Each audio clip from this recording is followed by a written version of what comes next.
Good afternoon. Let's get started. Welcome everybody to our webinar today. I am Patrick Campbell, the Associate Director at our new Center for Satellite Earth Science Research at George Mason University. We're happy to have today Professor Michael Vermeuel from Purdue University to talk to us about some of his research on surface atmospheric exchange processes and trace gases through different environments. I'm very excited to hear about this. Working with Michael right now on, as mentioned before, but biogenic emission model and comparing to some of his measurements and flux measurements and force canopies. So I'm very excited that he's here to talk to us about some of his new measurements he has and how it can relate to some of the work that we do in our center and beyond, such as air quality modeling or atmospheric composition modeling, can lead to a lot of improvements there. So I'm going to start with an introduction for Professor Michael Vermeuel. He joined Purdue University in the Department of Earth, Atmospheric, and Planetary Sciences as an assistant professor in August of 2024. His research leverages novel mass spectrometry approaches for detecting reactive gases near the Earth's surface, which influence air quality, climate, and the natural ecosystems. Using a combination of field observations, chemical transport modeling, and laboratory studies, his lab seeks to advance our understanding of the sources and fates of both well-known and newly identified atmospheric chemicals. And before joining Purdue, Michael was a postdoctoral associate at the University of Minnesota and Colorado State University. He earned his PhD in chemistry from the University of Wisconsin-Madison, where he developed field-deployable mass spectrometry methods for detecting VOCs, ozone, and key inorganics in real time, and applied them to observe these species over forests, lakes, Pacific coast, and urban areas. And in 2024, Michael received the American Geophysical Union's, AGU's, James R. Holton Award, which honors outstanding scientific achievements from individuals within 3 years of earning their PhD. So that's great. Outside of research, Michael enjoys hiking, playing guitar, and reading. And so with that, I'd like to welcome again, Michael, and I'll just give the floor to you to present. And I did talk to Michael. He said it's okay if we have some discussion as we go along. If there's any clarification questions, I'll keep an eye on the chat, and we can ask some questions. So thanks again, Michael, and please take it away. All right. Yeah, thanks for having me. And my talk should be around 45 minutes, but I'll definitely take any questions and we could go from there. So yeah, thanks again for having me. Thanks for the intro. I'm Michael. I am a professor at Purdue University. Yes.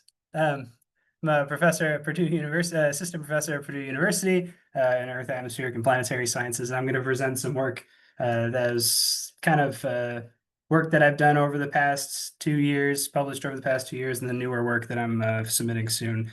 Mostly focused on the surface atmosphere exchange of reactive trace gases. So I currently am just spinning up a lab at Purdue. We're called the AirChem Lab, Atmospheric Integrated Research of Chemistry and Meteorology, because we like to use micrometeorological tools for measuring these fluxes of gases. So we use mass spectrometry, field and lab measurements, and different models.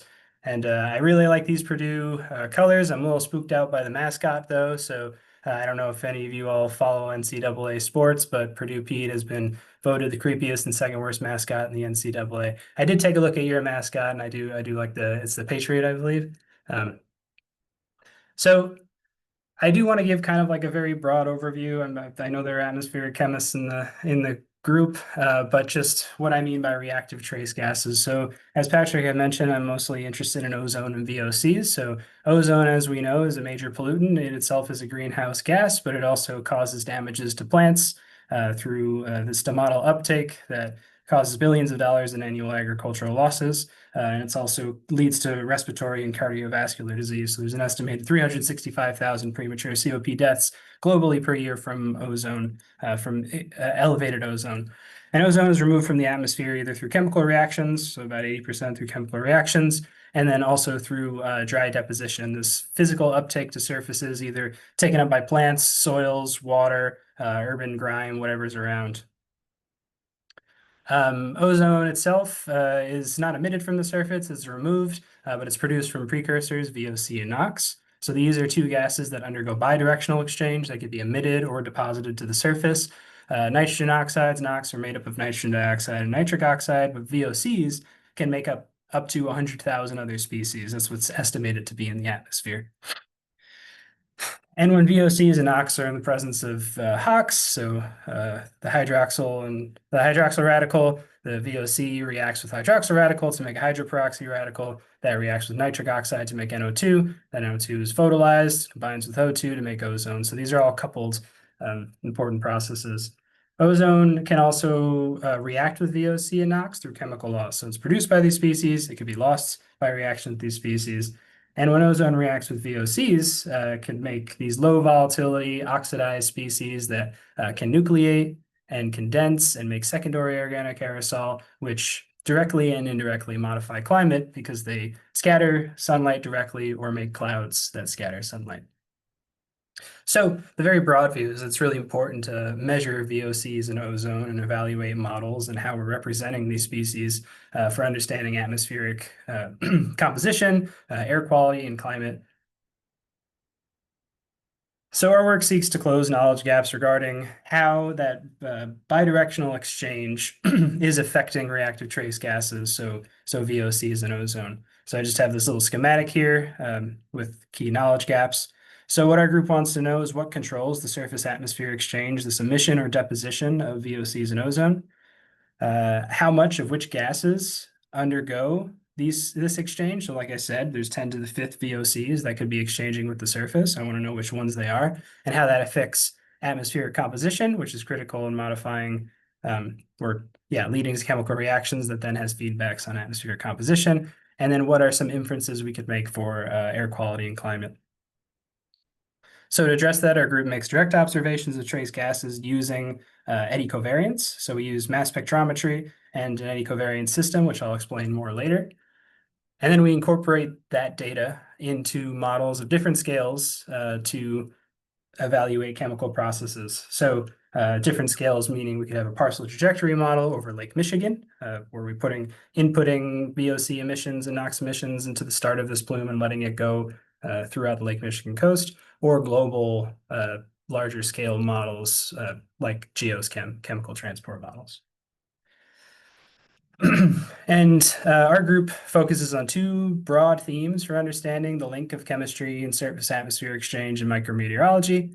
So the first is quantifying VOCs and their drivers. And by drivers, I mean, I guess the external variables that are controlling these fluxes. So there can be dependencies of these fluxes on temperature, humidity, solar radiation, leaf stage, so leaf phenology, winds, driving this bidirectional exchange of VOCs in biogenic and anthropogenic spheres. And then closure of the ozone budget itself. So it's one molecule, it should be easy to figure out, but it's really not, because there are all these components contributing to the scalar conservation of this species. So if we can measure concentrations and fluxes, how well could we understand this budget?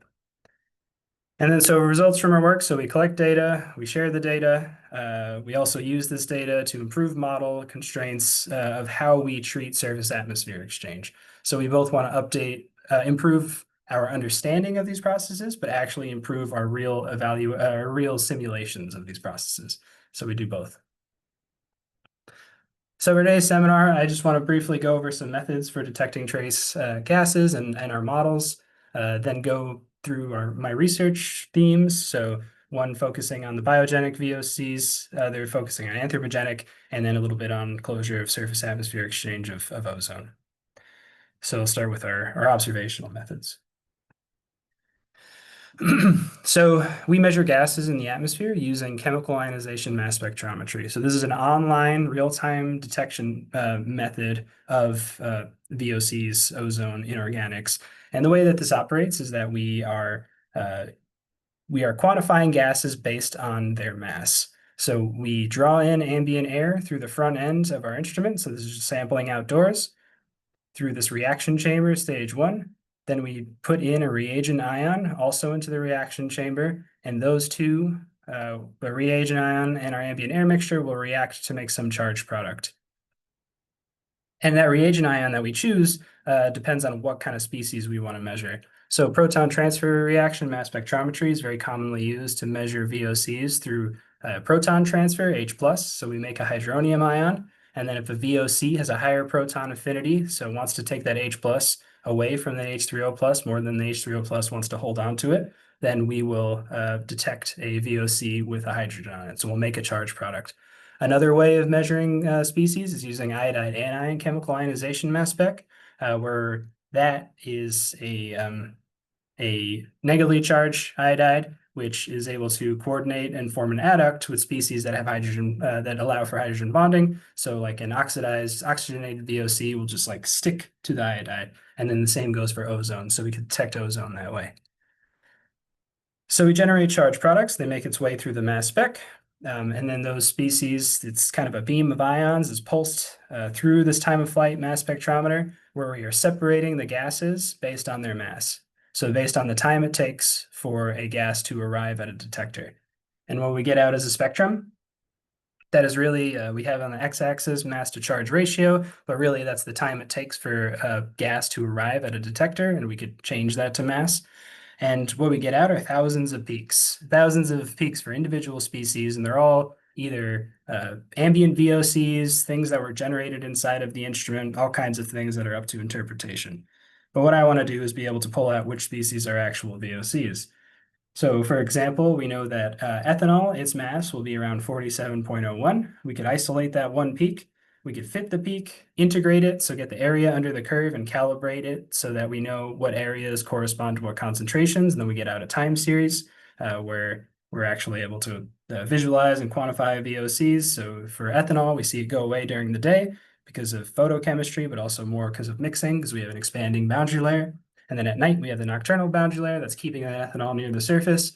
And then during the day, it's mixed out again. And we're able to get this more longer term synoptic variability from, fronts coming in, warming of the surface. Skip that. So we use this SIMS method because it could collect many spectra a second, so up to 40,000 spectra a second. But we average it down to 10 hertz, so we could use the eddy covariance method to directly quantify fluxes. So what the eddy covariance method is doing is taking advantage of the fact that we have vertical wind, so these turbulent eddies that are transporting gases to and from the surface. So we could approximate these circular moving spheres, moving gases above and below. And what we do is we quantify covariances in wind and concentration. So seeing instantaneous deviations from a mean of winds and of concentration over some averaging period. And taking that product over some averaging period gives you a flux. Didn't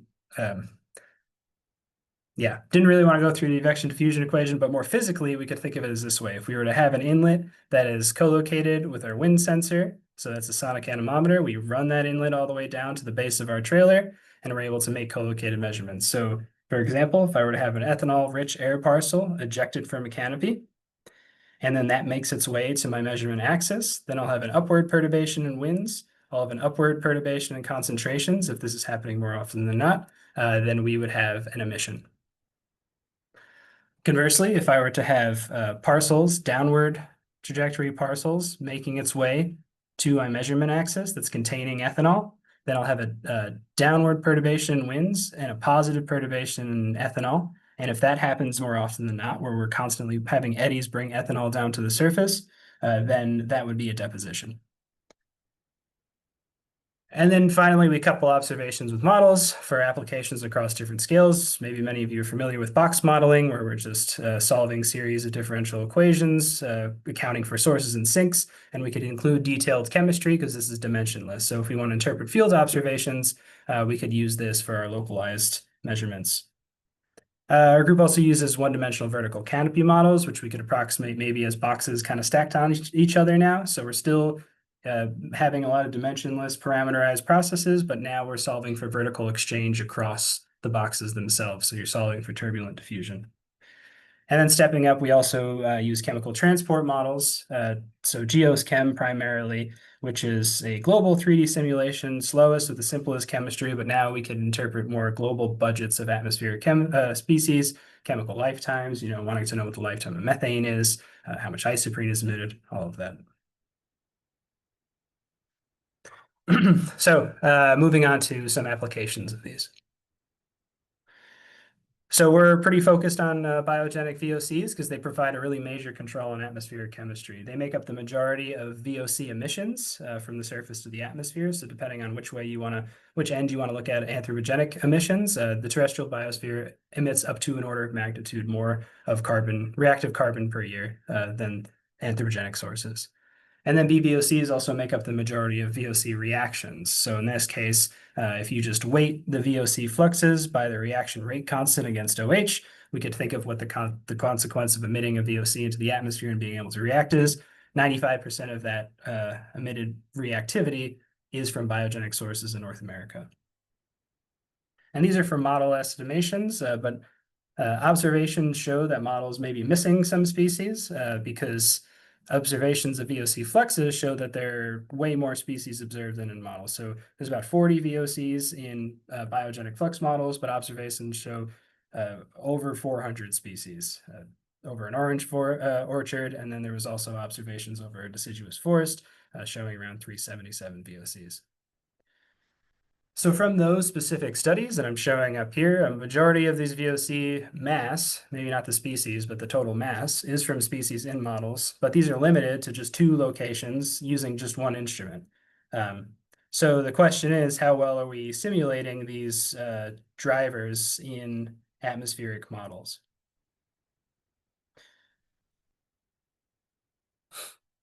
So I was part of this flux closure study where we tried to measure all of the VOCs we could over this ponderosa pine plantation in the Colorado Front Range. So this is an application of what I was showing in the cartoon, where we're running an inlet up a tower, about a 30-meter tower above the forest floor. And we had inlets in a gradient measuring concentrations throughout the canopy and above. And then we had 3 stations where we had sonic anemometers to measure wind profiles. And then we were able to measure fluxes as well. And here are the mass specs at the base. So we had 2 mass specs at the base of our tower, one PTRMS and one ISIMS, the 2 methods that I was explaining before. And across these 2 methods, these 2 full spectra should capture nearly all of the gas phase organic carbon and reactivity against OH, so in the gas phase. So the hypothesis was that we should be able to, if we were to have these 2, we should be able to account for everything. So we used this and collected this data set and then tested the GeoSchem chemical transport model to see exactly what we're missing and what the consequences are. So here are some results. So what I'm showing here on the left is this is all observations, a figure of unaccounted for VOC carbon flux and the number of ions you require to consider that flux. And I'm separating upward and downward flux because we saw bidirectional flux. And I have just here as an example. So for 90% of the upward flux, we needed only 23 ions. For 90% of the downward flux, we needed 125 ions. Using the 2 mass specs, we were able to quantify 1,300 or around 1,200 VOCs. But the ones that actually had detectable flux, we were able to quantify around 315, which is still more than the 40 in GeoSchem. What we saw was the upward flux was dominated by a few species, which is consistent with the previous study. So only 2 species comprised about or greater than 60% of our VOC flux. And then most of that mass was from individually represented VOCs in chemical transport models. So species specific, we actually have most of the right ones that we need. But the downward flux was distributed among far more VOCs. And on top of that, few were actually explicitly individual modeled species. So rather than propanoic acid, it would be greater than C2 organic acid, something like that.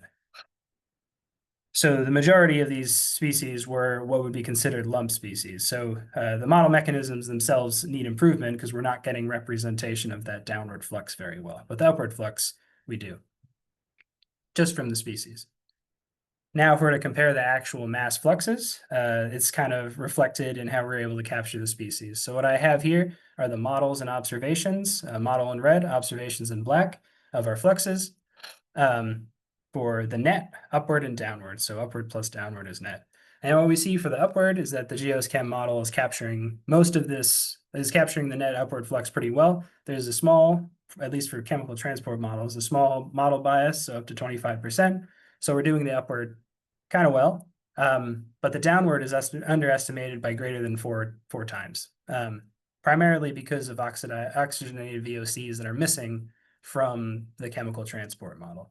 And these are transported and outsourced species that are made from like biomass burning plumes or oxidation products, so like isopoo or IUPOX, that are just not well accounted for. They're in the model, they're just not depositing well. So the conclusion here is that the PTRMS is capturing most of this net and upward flux pretty well, but the ISIMS is needed for understanding the downward flux, so the sink of these species, which include a lot of nitrogenated species.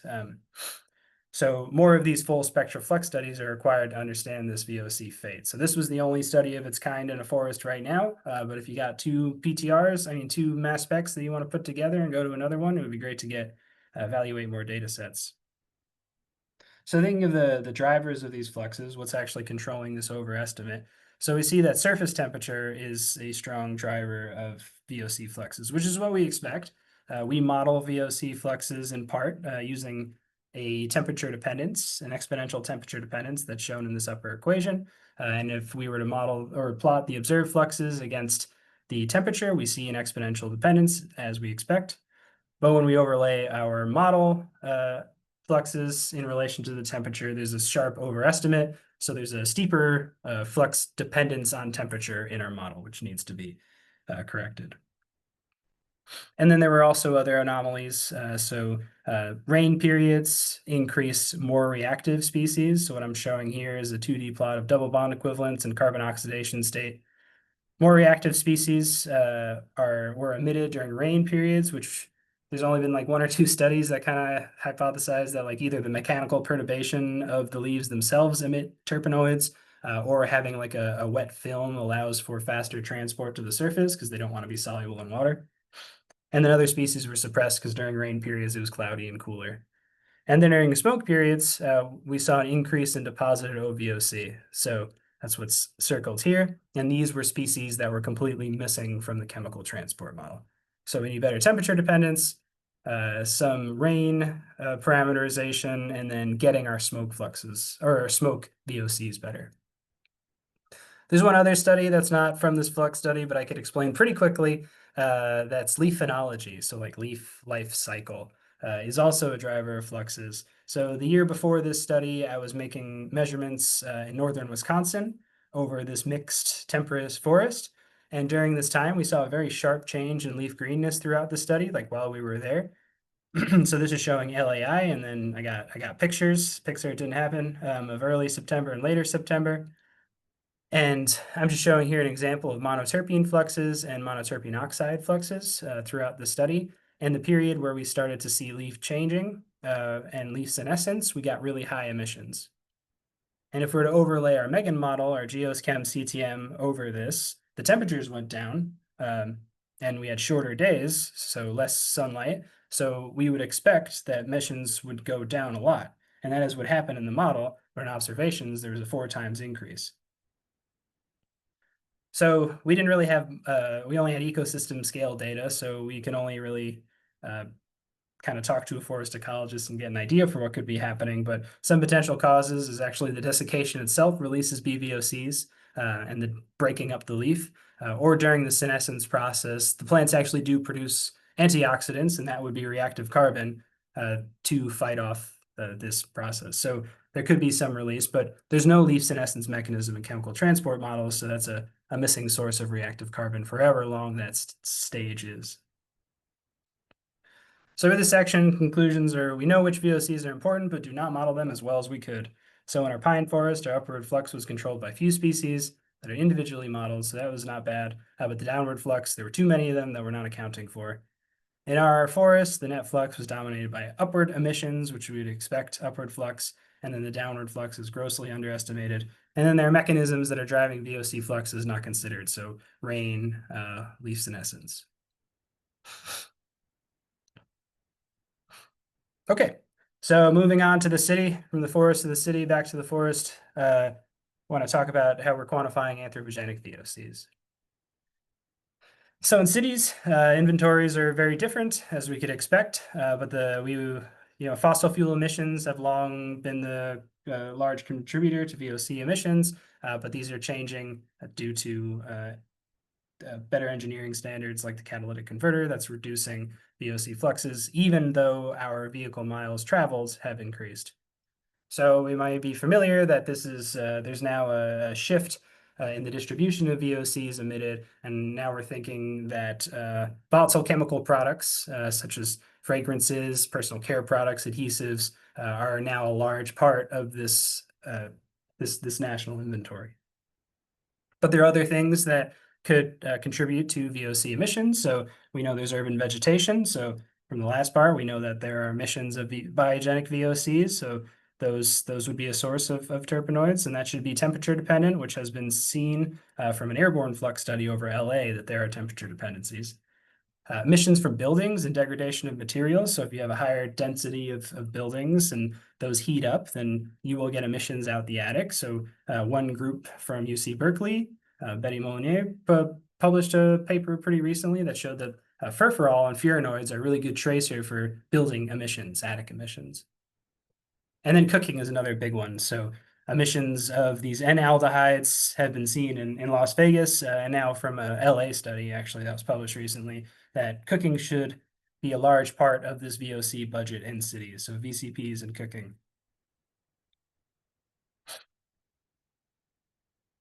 So to check out if that's actually happening, we were part of this ground site for the NOAA aroma study called FROG New York, the fluxes of reactive organic gases in New York, and we made is pretty much the same study that we did in the pine forest, but now in Long Island, New York, Mineola, New York.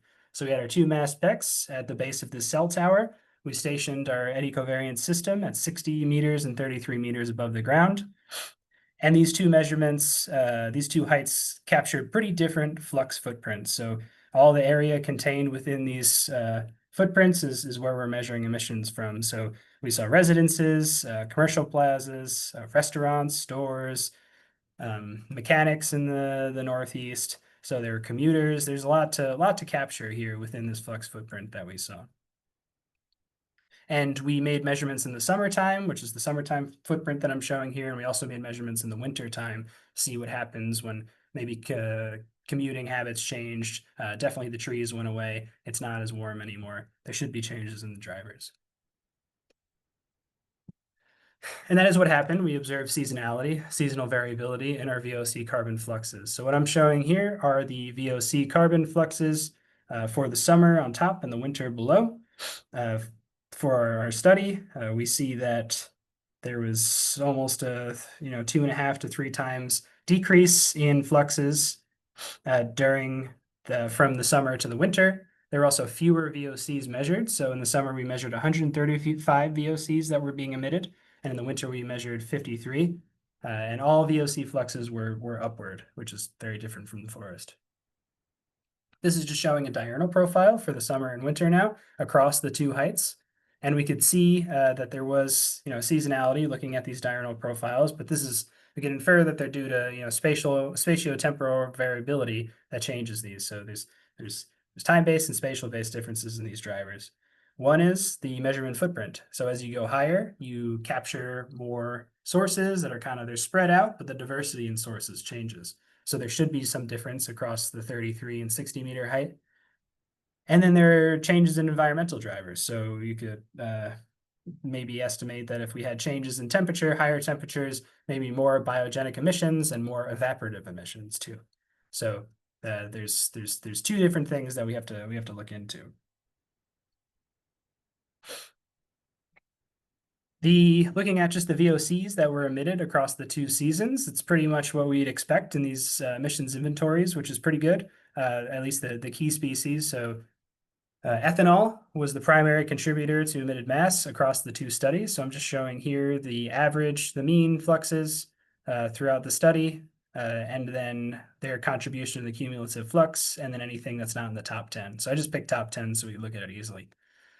There were more biogenic species in the summer, so we saw isoprene and monoterpenes in higher amounts in the summertime.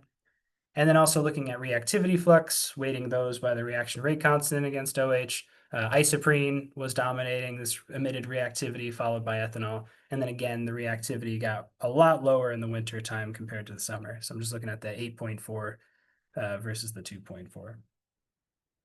But yeah, so the general is that many of these species are species that are in inventories. There was a very large drop in VOC fluxes and OH reactivity. And then, yeah, greater than 70% of the mass can be accounted for by only 10 molecules. So I got the time series, I got the general, the species that are contributing to it. Now I want to know what's actually controlling the observed variability. So I used a method that's very commonly used in chemical emissions inventories process evaluations, and that's positive matrix factorization. In this case, I used non-negative matrix factorization, which is almost exactly positive matrix factorization, except we're not weighting by errors. So what this does is decomposes a time series matrix into factors that control that variability. So I would input, and this could all be done in MATLAB, I input a matrix that is the VOCs, all 135 VOCs with time, and then CO and CO2 to see how that could explain variability because we measured fluxes of those.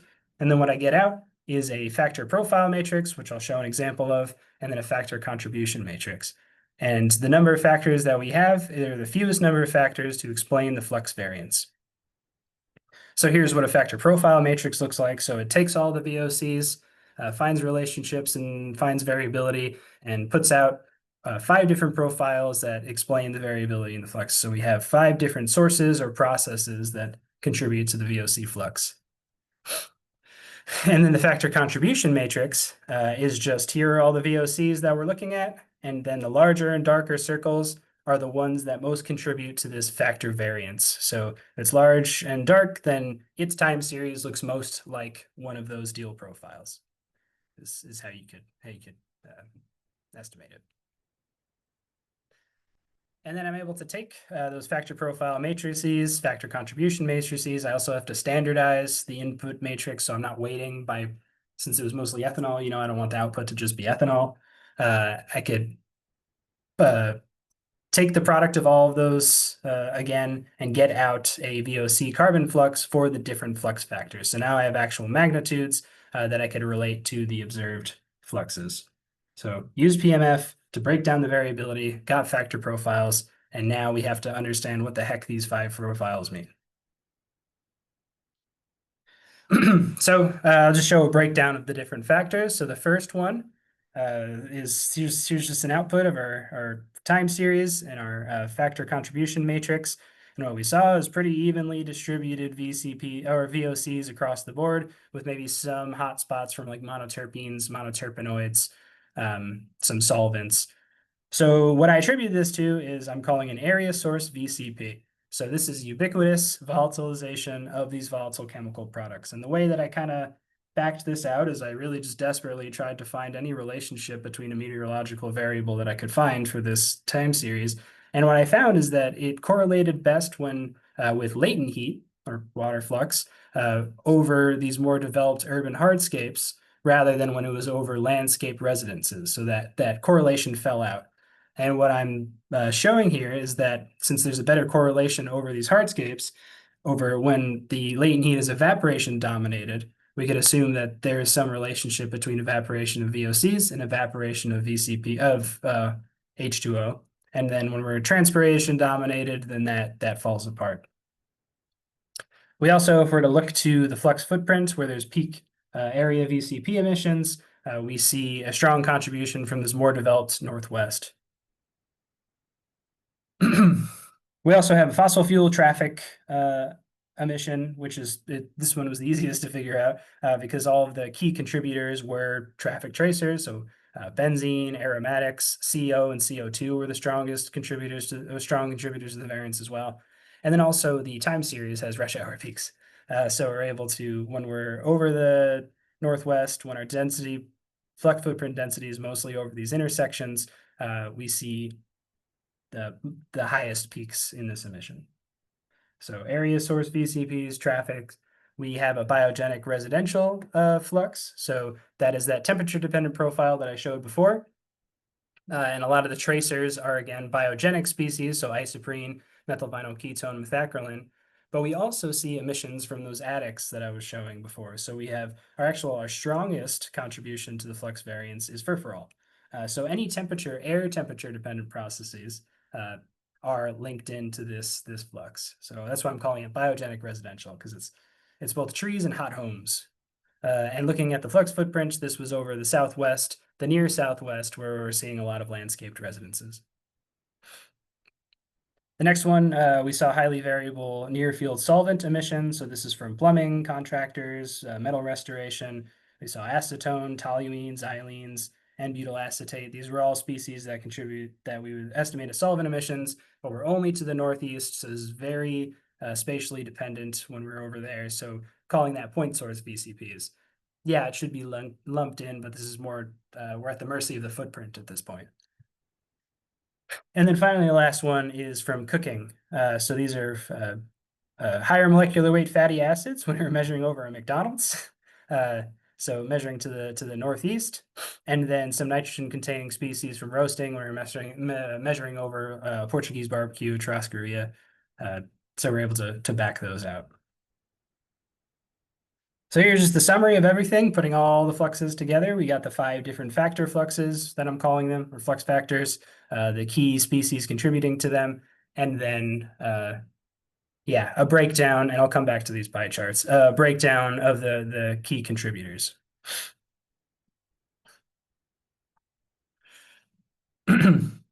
We also made inferences for what these fluxes would be based on their day of week dependencies. So just showing the weekdays in colors, the weekend in black.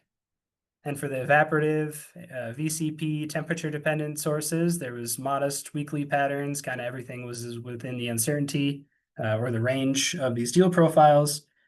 And then in cooking and traffic, we see pretty strong weekday, weekend differences. So for traffic, we see across the board emissions reduced. And then for cooking, we see a pretty stark change in where the peak emissions are. And then we repeated this for the wintertime. I won't go through this in too much detail, but we measured a lot fewer VOCs in the wintertime, so 53 versus 134. I actually called the study Froxical too, not my idea. We got, again, 5 factors that we're able to attribute to the same sources. So again, a traffic factor. This was most of the emissions now. Same tracers as the summer. Point source VCPs, so same peak, same species coming from the same region. Again, we have area of source VCPs, but this time the temperature is really reduced, so we're not having as strong a dependence on the surface temperature, which would be driving that gradient of surface temperature to air temperature would be driving this flux, and we don't have that as much anymore. We again have cooking, but the time series of the cooking has changed. And then a residential flux, but not a biogenic flux, just residential. So we again have that key tracer furfural, furanoids, and then follows calling a home heating pattern, but it could be up to interpretation if anyone has any idea for what could be causing a dip. So I didn't want to belabor the pie charts because I'm just going to show them here again anyway. So looking at the factor breakdowns across VOC carbon fluxes and reactivity flux, we see that, and I'm circling them in purple, these temperature-dependent VCP and biogenic emissions are a really important source of summertime emitted VOC mass and reactivity. So, around 70% plus of each of them are from temperature-dependent sources. And those go away in the wintertime. In the wintertime, now we're shifting our dependence over to traffic. So since we reduced those temperature-dependent fluxes, we're now half of that flux in the wintertime is from traffic.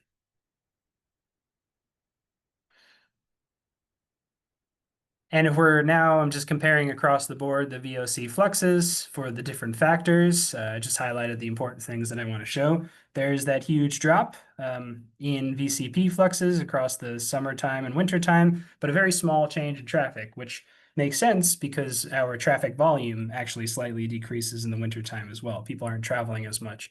And this is consistent with our carbon monoxide fluxes, which I'm showing here, where there is very small change across spring, summer, and winter for their deal profile. So we could say that this is a tracer for tailpipe emissions. So the takeaway, these temperature-dependent fluxes are going down in the wintertime. Traffic dependence does not go down by too much. So now we're shifting over to traffic. So the seasonality is controlled by surface temperatures.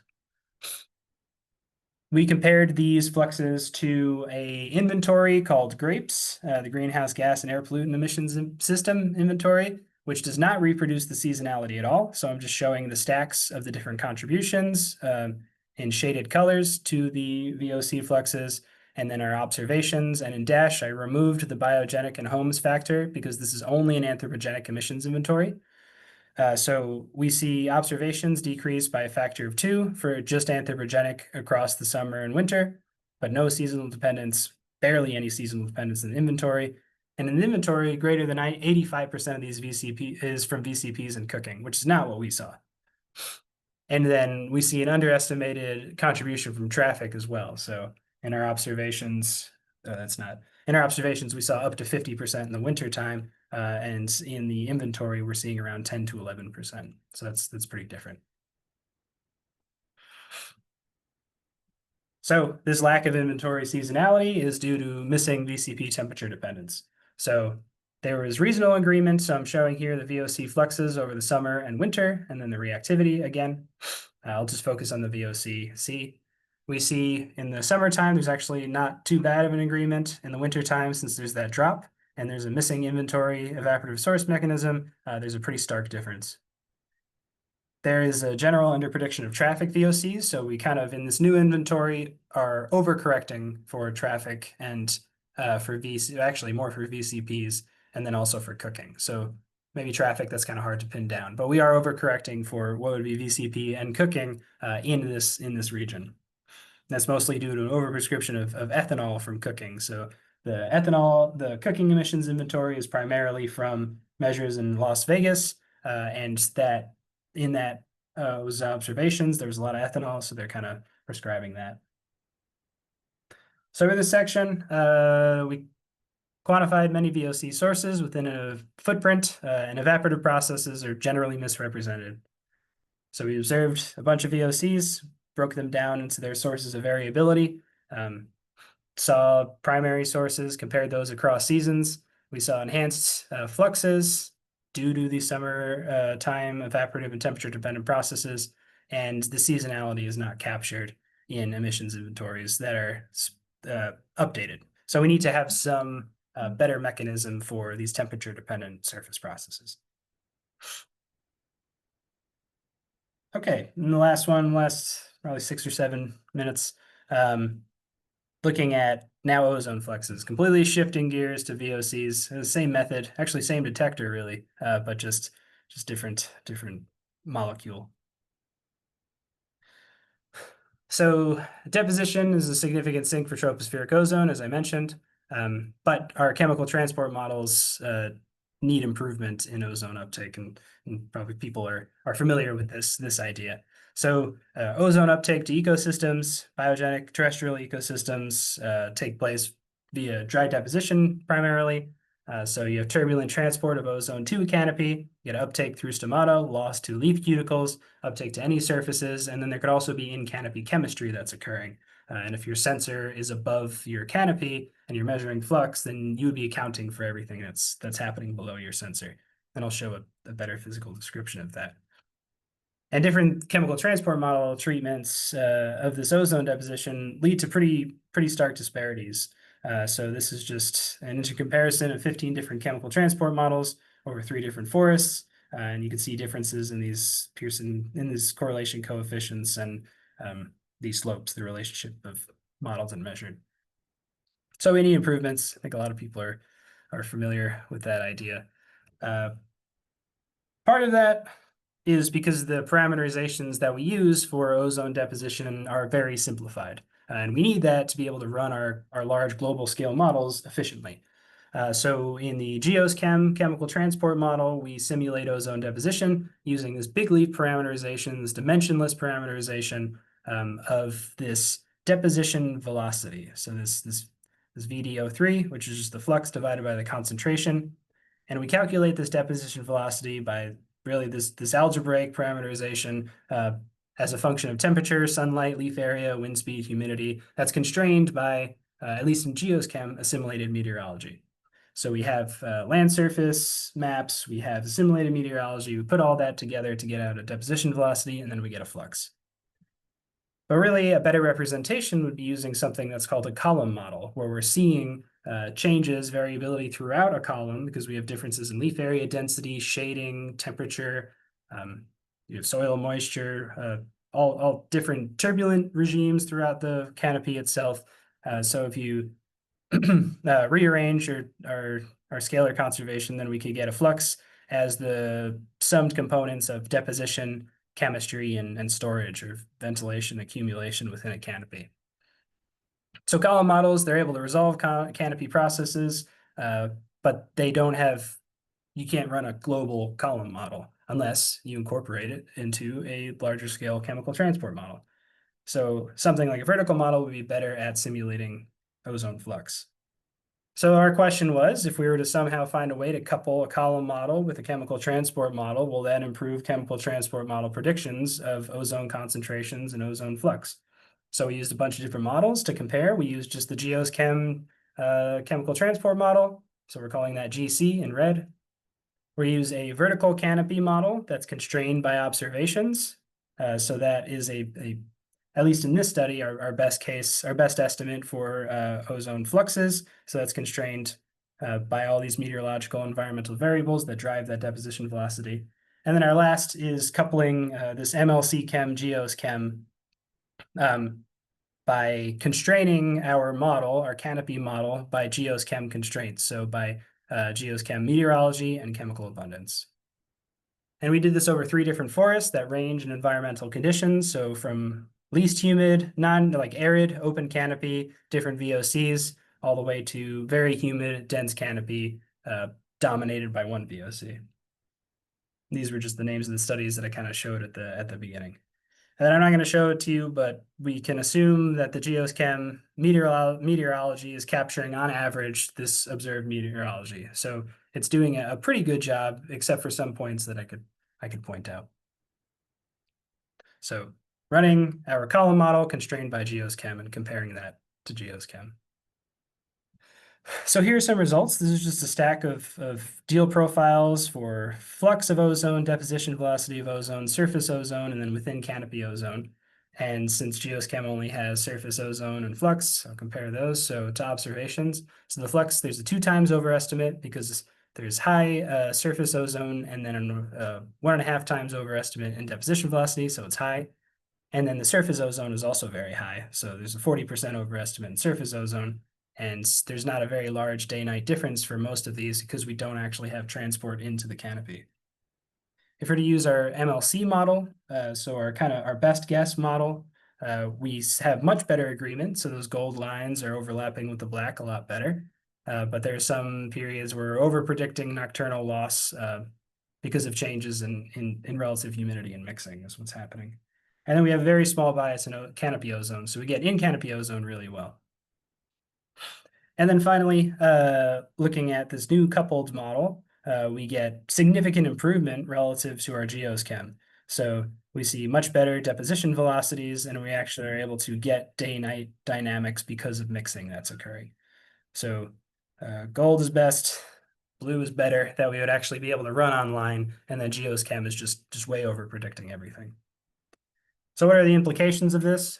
So if we were with geochem, we can't really have an output as a good partitioning of loss within the canopy, but a vertical column we can. So for this MLC chem model, we see that this non-stomatal uptake of ozone is up to 67% due to loss to cuticles or the ground. And in geochem, this is between 20 and 30%. So that means that the stomatal uptake in geochem is a lot higher than what would be our estimate, which we're saying is better, to which we can compare to observations better. So geochem is under-predicting non-stomatal uptake, over-predicting stomatal uptake. And then I mentioned that in-canopy chemistry is a portion of deposition velocities, but at least for our models, it's actually a small point. So for geochem, you don't really need to account for that. And then the last, I guess, taking this and seeing some actual ecosystem implications. The idea is geochem overestimates uptakes to plant stomata. And what that does is then overestimates our phytotoxicity estimates, or our predictions of phytotoxicity. So what I'm showing here is phytotoxic ozone dose per leaf area, which is just a metric for plant ozone uptake, which is summing up, taking the integral of ozone flux to model ozone flux normalized by leaf area index, and then not adding up the really, really small components. So just periods when there was really high stomatal uptake. So I'm just showing this here throughout the studies. For geochem, it's high. Observations, it's usually at the lower bound. And then if I extrapolate throughout the whole growing season, these are the values that I'm showing here. So we do have an observed that's calculated from this generally used Penman-Monteith inversion that's mostly dependent on heat fluxes. And then we could see that our observationally constrained MLC is doing a lot better at reproducing this phytotoxicity. Geochem overestimates it by a lot. So we're overestimating what that stomatal uptake and phytotoxicity would be. And then using our explicit canopy representation, that brings us closer to observations, but our gold is always going to be the best because it uses actual observations. So what I'm showing here is that global ozone predictions from CTMs need work. We all probably have an idea of that. And being able to couple it to a resolved canopy will improve that, either this one or others. I know other groups are working on this as well. The CTMs overpredict ozone uptake, at least across these forests. A lot of that uptake should be from non-stomatal loss. And then that has implications for how we partition to loss to plants and phytotoxicity. Okay, so that was kind of blew through surface level, a lot of different studies that I did, but just put up some my contact information. Now I have a group that I'm leading. We're working on, we got our instrument, our mass spec, deploying it recently to an agricultural field. So we'll have results to show soon. And then just some other acknowledgements for people I've worked with, studies, and then funding. And I'll take any questions.